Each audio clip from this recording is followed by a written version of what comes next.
Have you ever wondered what they mean when they talk about 65 Deluxe Reverb sound, or the brown face sound, or the tweed sounds, or the silverface sounds?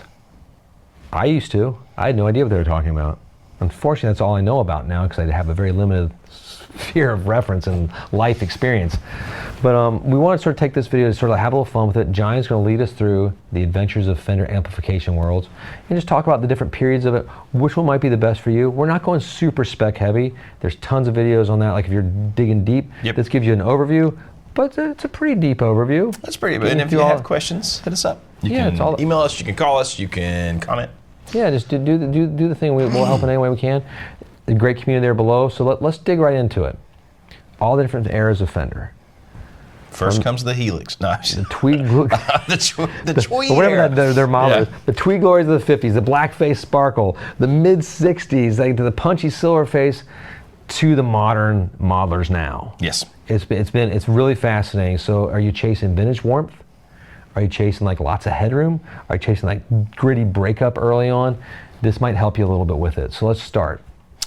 Start off with the good old, I think the sexiest looking, the tweed stuff. I mean, this goes back to the 40s. It goes way back to the 40s. If you have one of those, hang on to your britches. Because I believe Fender started in 46, if I'm not mistaken. But they're making tweed amps. Not the place to look if you want headroom.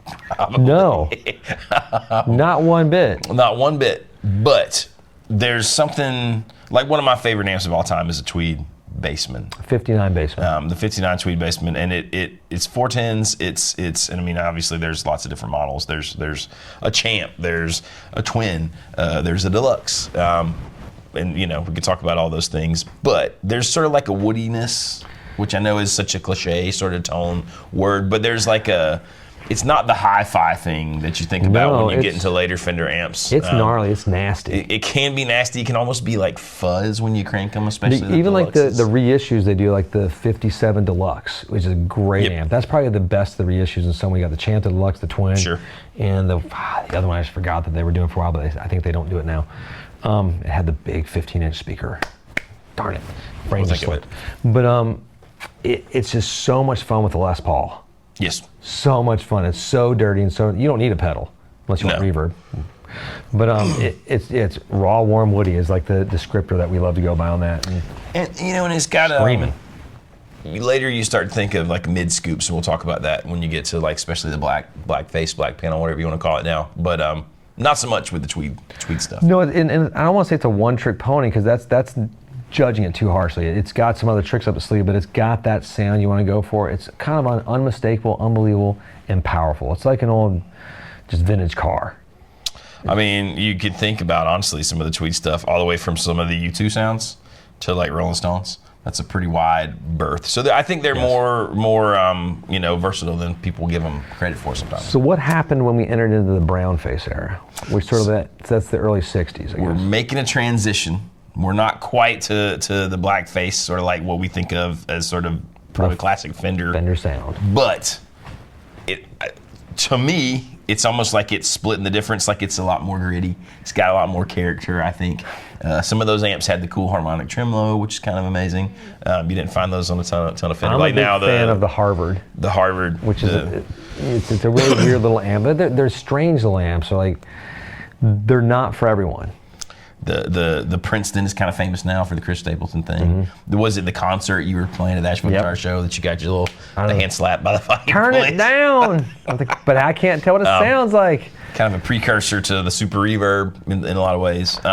These are tricky amps to wield, I think. Like you got to know what you're doing. I love them though, because again, they got a little more mid to me. You know, I hear the mid range a little bit more. They're not as scooped. They're not as sort of like.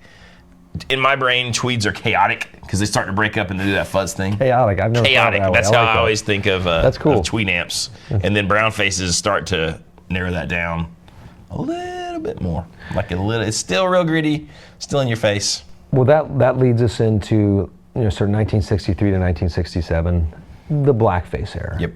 This is the kind of I'm not gonna say the pinnacle because it's whatever choice, but that's like the Fender sound. it's kind of become the standard, right? Like probably not a more recorded amp than a Deluxe Reverb from this era. You get the Deluxe Reverb, the Super Reverb, the Princetons. The Twin is like headroom to the heavens. Yep. Clean to clean ends, and it's in that clean, sort of warm, milky, Wind Cries Mary sound that we all sort of chase after with those double stops. This is the period that does that, and if you're looking for it, there's nowhere else to look. Well, we're still through every one of these periods, right? From the beginning, bands are getting louder, PA systems are getting better, and they're going for it. There's still a lot of people are not playing like crazy fussed out distortion tones. They're trying to be clean. So headroom's getting bigger every time. We're going to talk about that even more when we get to the silverface stuff. But so we're trying for that with the Twin, and then with like the Showman and the Dual Showman and all that stuff, trying to get cleaner and bigger. Scooped mids, awesome reverb. Even the ones without reverb, like some of the basements of that period, are like piggybacks. Those are like the iconic sort of driving sounds that sort of propelled Marshall. Later. So like when you dime out an old Bassman from like the mid 60s, there's really nothing quite like that. Even all the great boutique amps like Two Rock that I love, they're sort of taking these Fender circuits and doing their own spin on it, but like really close to this. This is the period, except for the little brown one they have. I forget about how good like blackface basement heads sound until I play one of them. Like, those two behind us. Why don't I just play this all the time? Because they're so loud. Because they're so loud. And but man, they're good. If you've never experienced that, like just the Bassman just turned up. Come on, we'll plug it in. Man, but it just does a thing, and it's kind of amazing. And they're not that expensive. They're getting there, but they're still, you can still find some deals. Two of the coolest amps I ever had, same little family of like I said, the piggybacks that had were head and cabs and no reverb. You got the Bassman, but then sort of in their own little weird thing, Bandmaster and the Tremolux. I had one of both of those that I played a ton. Over there. There's a Tremolux right there. Yeah, and they're killer sounds. Different than the Bassman. They are different. Really it's almost, the Tremolux has a boxier sound. And it's I don't know what it is. It's just different. It's more like it just hits you in the face with a boom. But so good. We're gonna enter the longest period of Fender. This is the silverface area. This is probably the longest lasting. Yeah, it is. It's definitely the longest lasting one. Like late '68s into like the late '70s. So almost like a decade of amplification maker. We're not get into the red knobs as much than the Evil Twins of the 90s, which are cool, but maybe. So these were different beasts entirely. Well, saying to keep the same model names, right? But a lot of these are like ultra linear, really high headroom. Towards later, they get into like master volumes and push-pull boosts and all that crazy stuff. But just, they have way some more solid powerful states in here too. There's a few of those. So we're not really considering that part of the main sound of what we're talking about when you hear somebody say silverface. It is a higher headroom. And it's that bright, kind of glassy, clean. But don't mistake, a lot of the music you heard recorded in the 70s. 1,000%. Were recorded on these amps. So you're like, I don't know if I want that. These were out of vogue for a long time. And then now they've sort of come back in and they're starting to garner a higher price range. I mean, if you can find a good silverface, deluxe, Princeton, or Super Reverb, I'd say Twin, but it's just too loud and heavy. But honestly, though, some of the best backline gigs I've ever played were old, like early '70s Twins, silverface Twins. They're pretty awesome. Like I remember like everybody poo-pooing on them when I was younger, because that's sort of like leaking into like the area of what I mentioned earlier, like the red knobs and the Evil Twins and everything. Sure. That's when they were trying to create like a high gain sort of Fender, which mixed with the old Fender sounds too, and it sort of failed in a commercial way, but I like, that's all I had, so I was into it. When I went to Canada last year, it was the Red Knob Twin. It was the back line. I remember me telling you that. I was like, it kind of sounded awesome. They sound actually good. And I used it just as a pedal platform, but I did between sets and stuff mess around with the gain part, and I was like, oh, there's something there. I mean, would I want it to be my tone all the time? No, it was mine. But it's usable. I just didn't know any better either. No. That was just, that's my gain sound. Now that was me and my Hot Rod DeVille for the longest time. That's just what it was. Bleeding the Hot Rod DeVille. Now we enter sort of the modern reissue area, and that sort of started happening. Like after the Evil Twins, they sort of started doing it, but like in that sort of range too, and like that's become the sort of the Homestead, the modern reissues, the Hot Rod Deluxes, the Hot Rod series, the Blues Juniors, like all these sort of like much more affordable tube-based amplifiers, and they're really good. And they're going, and then the custom shop ones we talked about, they're hand wired at the Fender, and from the 57 Deluxe, the Champ, the Twin, and the one I can't remember the name of because I'm silly right now. But no, like the reissues are amazing. That's what we test all of our guitars on. Yeah, I mean, Is a reissue. When we get a guitar in, because they sound good. They sound great. I mean, you know, the guitar sounds like it. But then now they got these digital modelers too. They do. What do they do? They make you sound like all these cool old amps we were talking about. And lots of other weird having James them all. stuff. I want to have like Ozzy Osbourne sound, or I want to have Zakk Wylde sound, or I want to, not Ozzy sound, but I'm thinking. It's essentially like having a Cyber Twin in the palm of your hand. God, that was a weird amp. Yeah, well, yeah, the Supersonic too, or all the weird ones that they came out with in certain points. Didn't the Cyber Twin, didn't the knobs move? Yes. Yeah, that was the coolest thing. It's really cool. I just wanted for that. It's neat. It's like animatronic. yeah, it's very Terminator. It's like T1000 That's all I right there. want. It's super cool. No, it's all these are inspired by the classics, obviously. Yeah. Except for like the modern modeling ones, they have like those sets, but there's also their whole digital ecosphere that is being made by Fender right now too. Oh yeah, like the Tonemasters Pro's got everything, And- you know. and that might- plus effects, you know, plus any pedal you can, any type of pedal you can think about. And then this is where you have to weigh in which is the right one for you. Like, what are you looking to get out of Sam? What's your desire? What's your tonal palette? What pleasure? What pain of economic investment you're willing to take? Do you go vintage with all the stuff we just talked about? Do you get a reissue?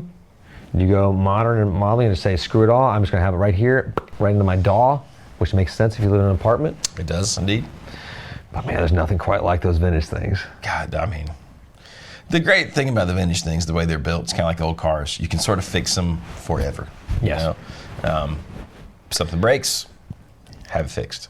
And that's less true on some of the modern ones with the circuit boards, right? So you have to kind of weigh that out. Some of those sound amazing, but you know, 4, 5, 6, 7 years heavy use, maybe that's the end of that amp. Where the 50s and the early 60s stuff and the 70s stuff, still going strong with a little bit of maintenance. And then you have to decide sonically, like on if you want an amp with like, you know, lots of headroom, look at the silverfaces. Yeah. You know, that's sense. not a terrible place to look. And look at the vintage ones because they aren't outrageously expensive yet.